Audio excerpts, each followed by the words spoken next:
பெரியோர்களே, தாய்மார்களே, வாக்காளர் பெருமக்களே, வருகிற 23 நடைபெறுகிற தமிழக சட்டமன்ற தேர்தலில் தேசிய ஜனநாயக கூட்டணியின் சார்பாக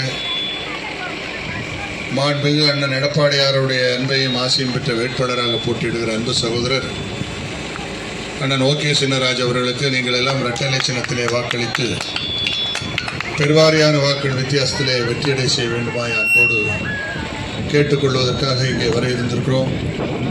ஆகவே உங்களுடைய பொன்னான வாக்குகளை, விலை மதிக்க முடியாத வாக்குகளை அண்ணன் ஓகே சின்னராஜ் அவர்களுக்கு இரட்டை சின்னத்திலே வாக்களித்து பெருவாரியான வாக்குகள் வித்தியாசத்திலே வெற்றியடை செய்ய வேண்டுமாய் அன்போடு கேட்டுக்கொள்கிறேன். 5 ஆண்டு காலம் திராவிட முன்னேற்ற கழகத்தினுடைய ஆட்சி நடந்தது. எந்த விதமான வளர்ச்சி பணிகளும் செய்ய முடியவில்லை. ஏற்கனவே புரட்சி தலைவர் எம்ஜிஆர் ஆட்சி காலத்திலும் அம்மா ஆட்சி காலத்திலும் கட்டப்பட்ட வீடுகள் மிகவும் பழுதடைந்த நிலையில் இருக்கிறது. அந்த வீடுகளெல்லாம் கட்டுவதற்கு நிதியை ஒதுக்கி தர வேண்டும் என்று பலமுறை சட்டமன்றத்தில் பேசியும் அரசு அலுவலர்களை சந்தித்தும், ஆனால் அந்த வீடுகளை முழுமையாக எடுத்து கட்டுவதற்கு இந்த அரசு நிதி தரவில்லை. ஆகவே நான் உங்களிடத்திலே அன்போடு தெரிவித்துக் கொள்கிறேன். மீண்டும் தமிழ்நாட்டினுடைய முதலமைச்சராக மாண்புமிகு அண்ணன் எடப்பாடியார் அவர்கள் பொறுப்பேற்கிற பொழுது நம்முடைய தொகுதியினுடைய சட்டமன்ற உறுப்பினராக உங்களுடைய பேர் ஆதரவை பெற்று அண்ணன் ஓகே சின்னராஜ் அவர்கள் வெற்றியடைகிற போது கண்டிப்பாக ஏற்கனவே இருக்கிற இந்த பழைய வீடுகளெல்லாம் இடித்துவிட்டு புதிய காங்கிரீட் வீடுகள், அம்மா வீடு கட்டும் திட்டம் என்ற திட்டத்தை நம்முடைய பொதுச் செயலாளர் அண்ணன் எடப்பாடியார் அவர்கள் தேர்தல் அறிக்கையிலே அறிவித்திருக்கிறார். யார் யாருக்கு வீட்டுமனை பட்டா இல்லையோ, யார் யாருக்கு சொந்தமாக வீடுகள் இல்லையோ, அப்படிப்பட்டவர்களுக்கு அரசாங்கமே நிலத்தை கையகப்படுத்தி வீட்டுமனை பட்டா வழங்கி அம்மா வீடு திட்டத்தின் மூலமாக அனைவருக்கும் வீடுகள் கட்டித்தரப்படும் என்ற உத்தரவாதத்தை தேர்தல் அறிக்கையிலே நம்முடைய அண்ணன் எடப்பாடியார் அவர்கள் அறிவித்திருக்கிறார்கள். அதே போல இன்றைக்கு தேர்தல் அறிக்கையிலே ஒவ்வொரு குடும்பத்துக்கும் 10,000 ரூபாய் நிதி வழங்குவதாக அறிவித்திருக்கிறார்கள். முதலமைச்சராக பொறுப்பேற்ற உடனே முதல் கையெழுத்து ஒவ்வொரு ரேஷன் கார்டுகளுக்கும் அவரவர் வங்கி கணக்கில் ரூபாய் 10,000 வரவு வைக்கப்படும் என்பதை இந்த நேரத்தில் தெரிவித்துக் கொள்கிறேன். ஒவ்வொரு குடும்பத்துக்கும் 3 கேஸ் சிலிண்டர் இலவசமாக வழங்கப்படும் என்று அறிவித்திருக்கிறார்கள். இதற்கு மேலாக நம்முடைய புரட்சி தலைவி அம்மா அவர்கள் ஒவ்வொரு குடும்பத்துக்கும் ஃபேன், கிரைண்டர், மிக்சி எல்லாம் வழங்கினார்கள். உங்களுடைய வேலை பளுவை குறைப்பதற்காக நம்முடைய புரட்சி தலைவி அம்மா அவர்கள் பணக்கார வீட்டில் இருக்கிற ஃபேன், கிரைண்டர், மிக்சி எல்லாம் உங்களுக்கு வழங்கப்பட்டது. இன்றைக்கு அதற்கு மேலாக நம்முடைய மாண்புமிகு அண்ணன் எடப்பாடியார் அவர்கள் இன்றைக்கு ஃப்ரிட்ஜ் வழங்குகிற திட்டத்தை உங்களுக்கு அறிவித்திருக்கிறார்கள். நீங்கள் காலையிலே புறப்பட்டு வேலைக்கு சென்றுவிட்டு இரவு நேரத்தில் வருகிற பொழுது நீங்கள் உங்கள் வீட்டிலே சமைத்து வைத்திருக்கிற அந்த சாம்பாரை அல்லது குழம்பை நீங்கள் மீண்டும் ஃப்ரிட்ஜில் எடுத்து சூடு செய்துவிட்டு உணவு அருந்துவதற்கு அந்த நல்ல வாய்ப்பை தந்திருக்கிறார்கள். இதன் மூலமாக உங்களுக்கு வசதி வாய்ப்பும் கிடைக்கிறது, உங்களுக்கு வேலைப்படும் கிடைக்கிறது. ஆக இதெல்லாம் தருகிற ஒரு அரசு அண்ணன் எடப்பாடி அரசு என்பதை நீங்கள் மறந்துவிடக்கூடாது. இதை விட்டு நிறைய திட்டங்கள் இன்றைக்கு அறிவித்திருக்கிறார்கள். ஆகவே விவசாயிகள் வாங்கியிருக்கிற கடன் முழுவதும் ரத்து செய்யப்படும் என்பதை அறிவித்திருக்கிறார்கள்.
பேரன்பிற்குரிய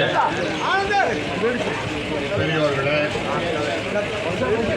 தாய்மார்களே, வாக்காளர் பெருமக்களே, வருகிற 23ஆம் தேதி நடைபெறுகிற தமிழக சட்டமன்ற தேர்தலில் தேசிய ஜனநாயக கூட்டணியின் சார்பாக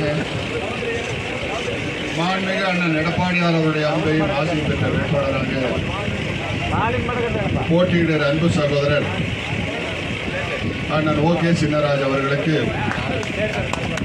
நீங்கள் எல்லாம் கட்டளை சின்னத்திலே வாக்களித்து அவரை பெருவாரியான வாக்கள் வித்தியாசத்தில் வெற்றியடை செய்ய வேண்டும் என்று கேட்டுக்கொள்வதற்காக உங்களை நாடி தேடி இங்கே வந்திருக்கிறோம். ஆகவே உங்களுடைய பொன்னான வாக்குகளை, விலை மதிக்க முடியாத வாக்குகளை புரட்சித் தலைவர் எம்ஜிஆர், புரட்சித் தலைவர் அம்மாவுடைய வெற்றி சின்னமான இரட்டை சின்னத்திலே வாக்களித்து அவரை பெருவாரியான வாக்குகள் வித்தியாசத்தில் வெற்றியடை செய்ய வேண்டுமாய் அன்போடு நாம் கேட்டுக்கொள்கிறோம்.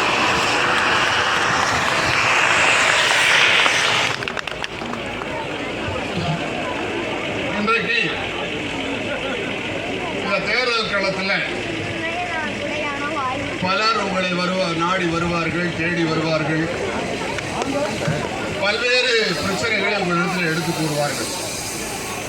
ஆனால் தமிழ்நாட்டிலே புரட்சித் தலைவர் எம்ஜிஆர் அவர்கள் இந்த இயக்கம் ஆரம்பித்ததிலிருந்து 31 ஆண்டு காலம் ஆண்ட கட்சி அனைத்து இந்திய அண்ணா திராவிட முன்னேற்ற கழகம். இன்றைக்கு திராவிட முன்னேற்ற கழகத்திலே போட்டி போடுகிறவர்கள் அண்ணா திராவிட முன்னேற்ற கழகம் இந்த மேட்டுப்பாளையம் சட்டமன்ற தொகுதியில 2001 இருந்து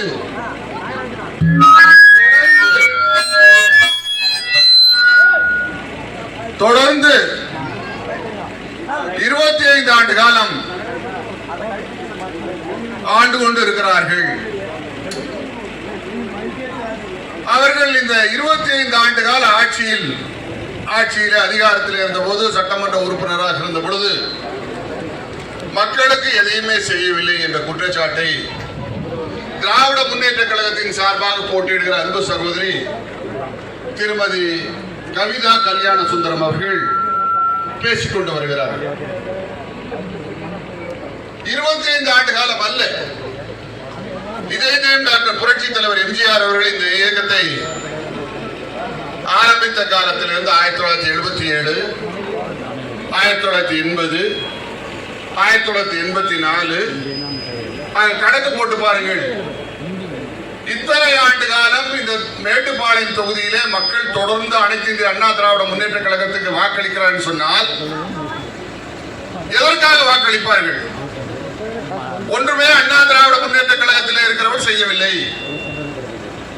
தொடர்ந்து நீங்கள் அவர்களுக்கு வாக்களிக்காதீர்கள் என்று அந்த சகோதரி கேட்கிறார். அவர் வைக்கிற கோரிக்கை, போகிற இடங்கள்லாம் பாலம் கட்டவில்லை, போகிற இடமெல்லாம் வடிகால் வசதி செய்யவில்லை, போகிற இடமெல்லாம் குடிதண்ணீர் பிரச்சனை இல்லை என்று மக்கள் அவரிடத்திலே சொல்லுவதாக சொல்லிக் கொண்டிருக்கிறார்கள். நான் அவர்களுக்கு தெரிவித்துக் கொள்வதெல்லாம், இந்த கல்யாண சுந்தரத்தினுடைய மனைவி கவிதா கல்யாண சுந்தரம், அந்த அப்பாவை போய் கேட்டா தெரியும், அவர் ஒரு கம்யூனிஸ்ட்வாதி. அந்த பெண்ணு, அந்த சகோதரி கவிதாவே சொல்லுகிறார், என்னுடைய அப்பா கம்யூனிஸ்ட்காரர், என்னுடைய மாமனார் கம்யூனிஸ்ட்காரர் சொல்லுகிறார். நானும் அண்ணன் ஓகே சின்னராஜ் அவர்களும் அவருடைய அப்பாவோடும் அவருடைய மாமனாரோடும் அரசியல் பயணித்தவர்கள். ஆகவே நான் எதற்காக இதை சொல்லுகிறேன் என்று சொன்னால், இவர் பிறக்கிற காலத்துக்கு முன்னமாகவே அரசியல் இருக்கிறவர்கள் நாங்கள். பாலம் கட்டவில்லை என்று சொல்லுகிறார். உதாரணத்துக்கு நான் சொல்கிறேன், இது சுண்டக்கரை பாலம் யாருடைய ஆட்சியிலே கட்டப்பட்டது? யார் கட்டியது?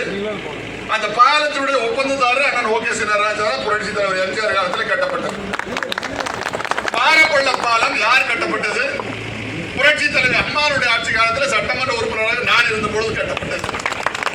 கோலம்பாளையத்தில் இருக்கிற பள்ளம், ஆதிமாதனுக்கு வருகிற பள்ளம், அந்த பாலம் யார் கட்டப்பட்டது? அண்ணன் ஓகேஎஸ் சட்டமன்ற உறுப்பினராக. பெரியார் பள்ள பாலம் யாருடைய காலத்தில் கட்டப்பட்டது? நம்முடைய ஆட்சி காலத்தில் கட்டப்பட்டது.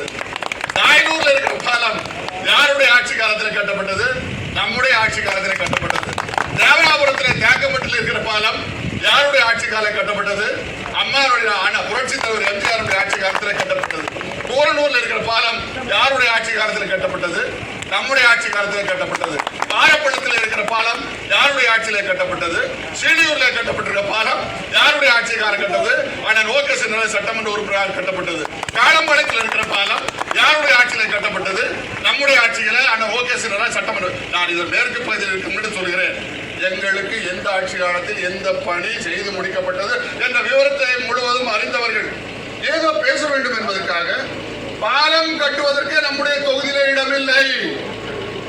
மேட்டுப்பாளையம் சட்டமன்ற தொகுதியில பாலம் கட்டுற அளவுக்கு எந்த பள்ளத்தும் இல்லை.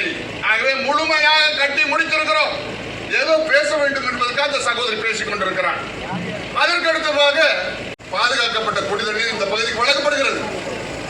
எந்த ஊர்ல டிரைனேஜ் கட்டல, எல்லாவற்றிலும் கட்டி முடித்திருக்கிறோம். கட்ட முடியாமல் இருக்கிற ஒரு சில பகுதிகள் மட்டும்தான் ஏற்கனவே டிஸ்போசல் பாயிண்ட் டிரைனேஜ் கட்டி அந்த தண்ணியை வெளியேற்ற முடியாத பகுதியில் மட்டும்தான் கட்டவில்லை. ஆகவே நான் திராவிட முன்னேற்ற கழகத்தில் இருக்கிற சகோதரர்களை பார்த்து கேட்கிறேன். பேச வேண்டும் என்பதற்காக, குற்றச்சாட்டு சொல்ல வேண்டும் என்பதற்காக நீங்கள் குற்றச்சாட்டு சொன்னால் அதை மக்கள் ஏற்றுக்கொள்வார்களா என்றால் நிச்சயமாக ஏற்றுக்கொள்வார்கள், ஏற்றுக்கொள்ள மாட்டார்கள். அதனால் தான் தொடர்ந்து அண்ணா திராவிட முன்னேற்ற கழகத்தில் இருக்கிற வேட்பாளருக்கு வாக்களித்து வருகிறார். ஆகவே ஏதோ பேச வேண்டும் என்பதற்காக பேசுகிற அவர்களுக்கு இனியாவது முதல்ல ஊரை தெரிஞ்சுக்குங்க, ஊர்ல இருக்கிற பள்ளத்தை தெரிஞ்சுக்குங்க, இருக்கிற பாலத்தை தெரிஞ்சுக்குங்க, அந்த பாலம் எந்தெந்த திட்டத்தின் மூலமாக கட்டப்பட்டது என்ற விவரத்தை தெரிந்து நாவடக்கத்தோடு பேசினால் அது சிறப்பாக இருக்கும் என்று நான் அன்போடு அந்த சகோதரியை பார்த்து கேட்கிறேன். ஏதோ அரசியல் நாகரிகம் மற்றும் பேசக்கூடியவன் அல்ல நான். ஏனென்று சொன்னால் மக்களுடைய பிரச்சனை எதுவென்றாலும் அதை தெரிந்து அறிந்து செய்யக்கூடியவர்கள். 20 ஆண்டு காலம், இன்றைக்கு 15 ஆண்டு காலம் ஒரு சட்டமன்ற உறுப்பினர், நான் 10 ஆண்டு காலம் சட்டமன்ற உறுப்பினர், 6 ஆண்டு காலம் சட்டமன்ற நாடாளுமன்றத்துடைய மேலவை உறுப்பினர். இந்த பதவிகள் எல்லாம் சாதாரண ஒரு கிராமத்திலே பிறந்தவர்களுக்கு இதுவரைக்கும் யாருக்காவது வழங்கப்பட்டிருக்கிறதா? யாருக்காவது வழங்கப்பட்டிருக்கிறதா? எனக்கு வழங்கப்பட்டிருக்கிறது. அண்ணன் ஓகேஎஸ்க்கு வழங்கப்பட்டிருக்கிறது என்று சொன்னால் அந்த பதவி நல்லவர்களுக்கு பார்த்துதான் இப்படிப்பட்ட பதவிகளை வழங்குகிறானே தவிர முடிவு செய்ய வேண்டியது நீங்கள் அல்ல, திராவிட முன்னேற்ற கழகத்தில் இருக்கிற கட்சிக்காரர்கள் அல்ல. முடிவு செய்யக்கூடிய எஜமானர்கள் மக்கள், முடிவு செய்யக்கூடிய தகுதியில் இருக்கிறவர்கள் வாக்காளர் பெருங்குடி மக்கள். ஆகவே வாக்காளர் பெருங்குடி மக்கள் தான் யார் வெற்றி அடைய வேண்டும் என்று நிர்ணயிக்கக்கூடியவர்கள். ஆகவே நாம் செய்திருக்கிறோம், பல பணிகளை செய்து முடித்திருக்கிறோம், இன்னும் இருக்கிற பிரச்சனையை செய்வோம். அதற்கு நம்முடைய பொதுச் செயலாளர் அண்ணன் எடப்பாடியார் உறுதுணையாக இருப்பார். அண்ணன் எடப்பாடியார் தான் கண்டிப்பாக நான் சொல்லுகிறேன், அண்ணன் எடப்பாடியார் தான் தமிழ்நாட்டுடைய முதலமைச்சராக வருவார். அப்படி வருகிற பொழுது இன்றைக்கு நம்முடைய பகுதி ஒரு வறண்ட பகுதியாக கிட்டத்தட்ட அத்திக்கடவு அவிநாசி திட்டம் இந்த பகுதி விடுபட்டு விட்டது. நான் ஏற்கனவே நானும் அண்ணன் ஓகேஎஸ் அவர்களும் நம்முடைய பொதுச் செயலாளரிடத்தில் கவனத்துக்கு கொண்டு போனது விளைவாக அத்திக்கடவு அவிநாசி திட்டம் 2 நிறைவேற்றப்படும் என்று சொல்லி இருக்கிறார். அப்படி நிறைவேற்றுகிற போது இந்த பகுதியில் இருக்கிற நெனிச்சோரிலிருந்து தண்ணீர் எடுத்து இந்த பகுதியில் இருக்கிற குளம் குட்டைகள் எல்லாம் நிரப்புகிற பொழுது இந்த பகுதி ஒரு வளமான பகுதியாக நம்முடைய செழிக்க வேண்டுமானால், வளமான பகுதியாக மாற வேண்டுமானால் நடைபெற இருக்கிற சட்டமன்ற தேர்தலில் உங்களுடைய பொன்னான வாக்குகளை, விலை மதிக்க முடியாத வாக்குகளை அண்ணன் ஓகேஎஸ் அவருக்கு வாக்களித்து நீங்கள் வெற்றியடை செய்ய வேண்டும்.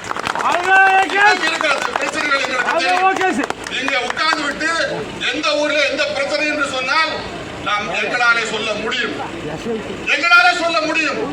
நாம் மக்களை நேசிக்கிறவர்கள், மக்களை பிரச்சனையை நன்றாக அறிந்திருக்கிறவர்கள், மக்களுடைய பிரச்சனை தீர்ப்பதற்காக என்றைக்குமே உறுதுணையாக இருக்கக்கூடியவர்கள். அன்போடு நான் தெரிவித்துக் கொள்கிறேன். ஆகவே நல்ல தேர்தலுக்கு நம்முடைய மாண்புமிகு எடப்பாடியார் தந்திருக்கிறார். ஒவ்வொரு குடும்பத்துக்கும் ரேஷன் கார்டு இருக்கிறவர்களுக்கும் 10,000 ரூபாய் முதல் கையெழுத்து 10,000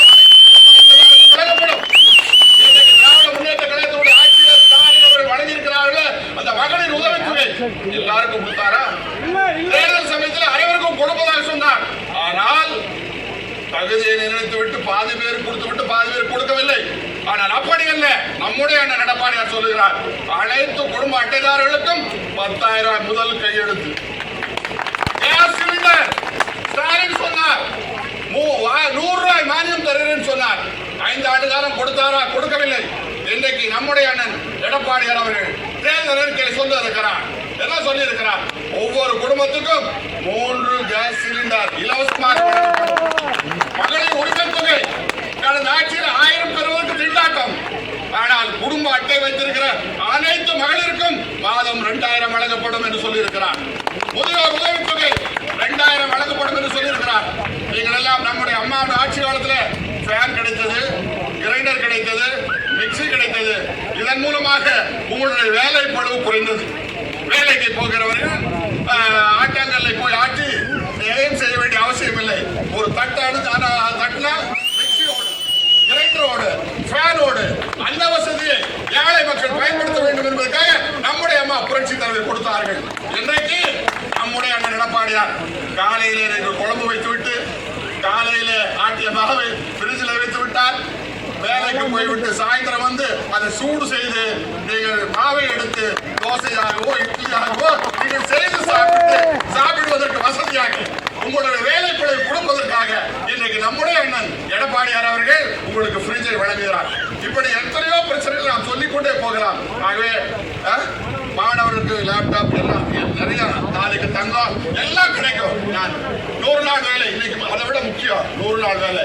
இந்த ஆட்சியில நிறைய பேர் இந்த இடத்துல சொல்லி இருக்கிறீங்க, எங்க ஊருக்கு 100 நாள் வேலை இல்லை, எங்களுக்கு சம்பளம் கிடைக்கவில்லை. அதனால இன்றைக்கு நரேந்திர மோடி பாரத பிரதமர் அவர்கள் இந்த திட்டத்தை மாற்றி அமைத்திருக்கிறார். அதாவது 100 நாள் வேலையை 125 நாளாக உயர்த்தப்படும் என்று சொல்லி இருக்கிறார். அண்ணன் எடப்பாடியார் அதோடு சேர்த்து மாநில அரசு 25 சேர்த்து 150 நாள். இனி மகளிர் நம்முடைய சகோதரிகளுக்கு 100 நாள் வேலைக்கு செல்கிற சகோதரிகளுக்கு 150 நாள் வேலை கிடைக்கும். 3 மாசம் ஆகி சம்பளம் கிடைக்கல. பல இடத்துல முறையிட்டீர்கள். ஆனால் இந்த ஆட்சியாளர்கள் கொடுத்தார்களா? கொடுக்கவில்லை. வாக்குகளை, பொன்னான வாக்குகளை, விலை பிடிக்க முடியாத வாக்குகளை புரட்சி தலைவர் எம்ஜிஆர் கண்ட வெற்றி சின்னமான புரட்சி தலைவர் அம்மா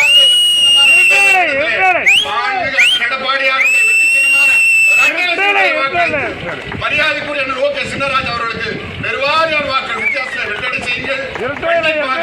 உங்களுக்கு சிறப்பாக பணியாற்றுவார் என்ற உத்தரவாதம் தந்து இந்த கூட்டத்துக்கு நீங்கள் அனைவரும் திரளாக வருகிறது. சிறப்பான வரவேற்பு தந்திருக்கிற உங்கள் அத்தனை பேருக்கும் என்னுடைய நெஞ்சார்ந்த நன்றிகளை தாக்கி வாய்ப்புக்கு நன்றி கூறி வாழ்க டாக்டர் புரட்சி தலைவர் எம்ஜிஆர், வாழ்க டாக்டர் புரட்சி தலைவர் அம்மா, அண்ணன் எடப்பாடி என்று சொல்லி விடைபெறுகிறேன். நன்றி, வணக்கம்.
தமிழக சட்டமன்ற தேர்தலில்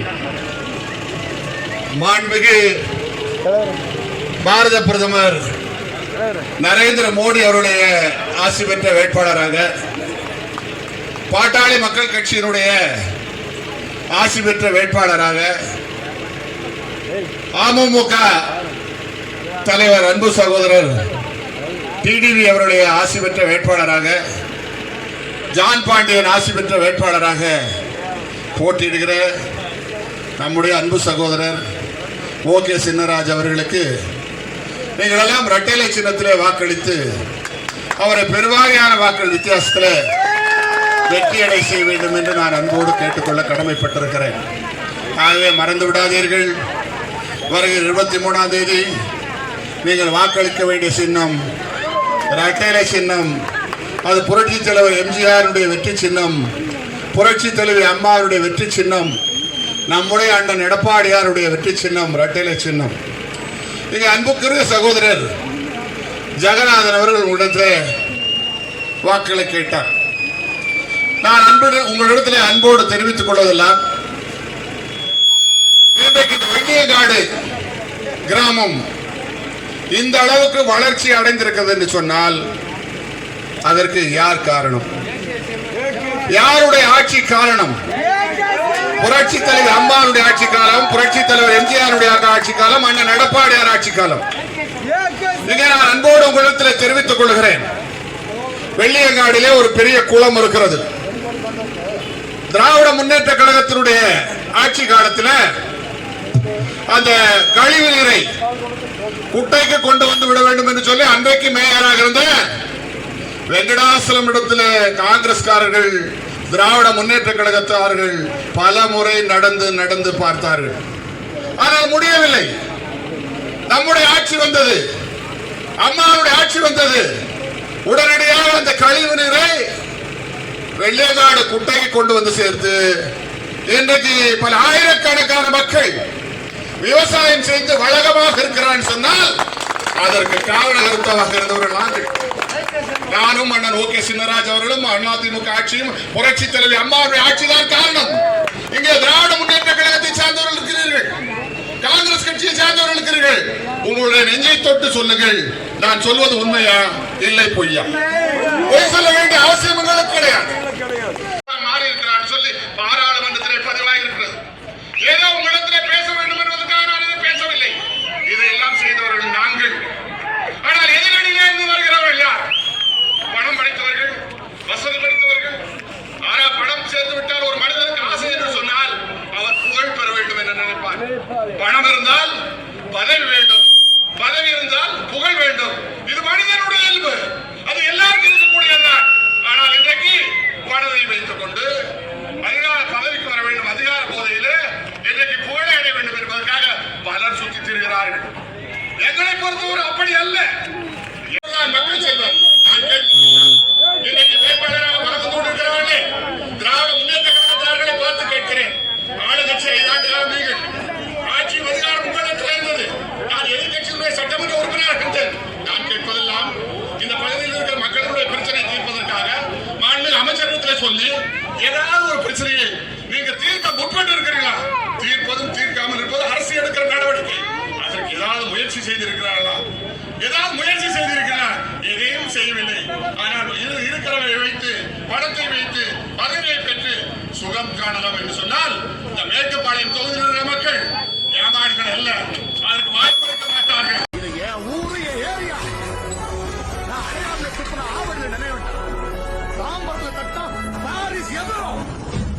என் ரத்தத்தின் ரத்தமான உடன்பிறப்புகளை